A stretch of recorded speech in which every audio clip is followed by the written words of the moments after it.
Hi and welcome back, or if you're new here, welcome. I'm Joanna. I absolutely love fall and I love reading during fall season, and there was a lot of books that I encountered and I felt like, actually it would make sense to read it during fall season. So I was just putting those books on my to be read pile, and now finally time has come. I'm very, very excited to share with you 15 books that I would like to read during this particular fall season. And yeah, let's get to it. Okay, let's start.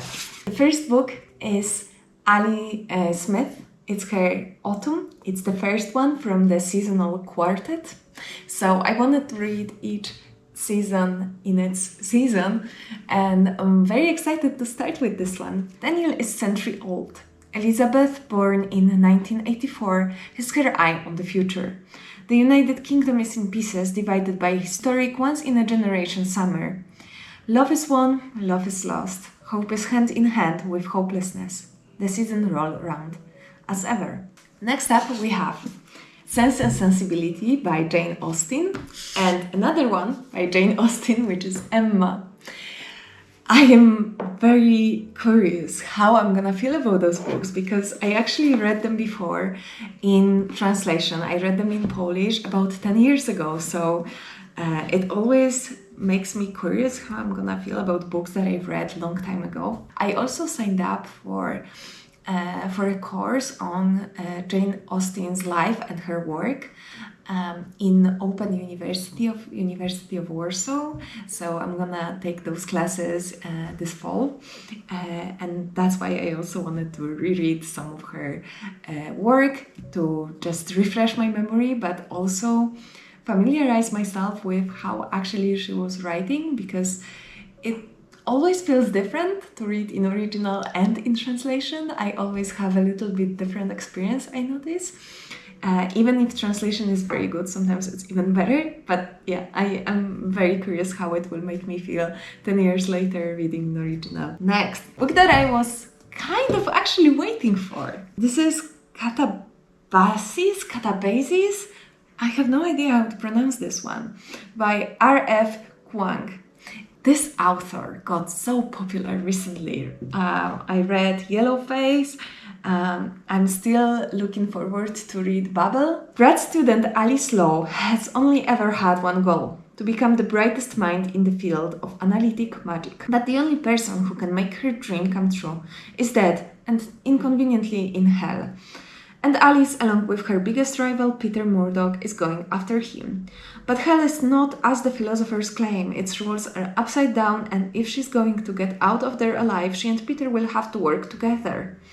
That's if they can agree on anything. Will they triumph or kill each other trying? This seems like a fun read that I will have this fall. Next up, we have The Emperor of Gladness by Ocean Vuong. I didn't hear anything about this book. I have never read anything by this author, but I read the back of it and I was very interested, because I really love this kind of motifs that this book seems to touch. One late summer evening in the post-industrial town of East Gladness, Connecticut, 19-year-old Hai stands on the edge of a bridge in the pelting rain, ready to jump, when he hears someone shout across the river.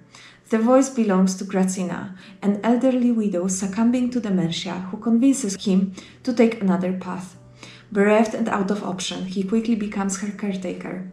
Over the course of the year, the unlikely pair develop a life-altering bond, one built on empathy, spiritual reckoning, and heartbreak, with the power to transform his relationship to himself, his family, and the community on the brink. Very interested.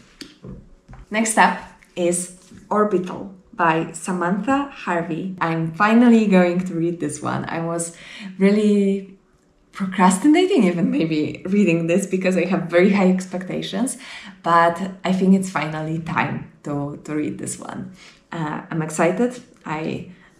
As with so many books I mentioned before, I heard very, very good things. I read very good reviews, and it won the Booker Prize of 2024, so I have high expectations. We will see what I will think about it, but this is my next read. And speaking of Booker Prize, I'm still going through the long list of this year.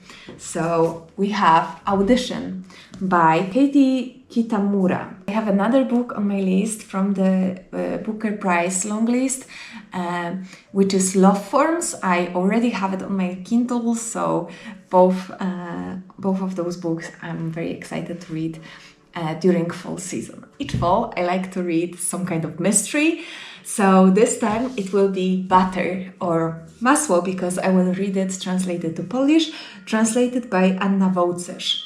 This is a crime novel. There is a gourmet cook, there is a serial killer and a journalist, so it all sounds very, very interesting.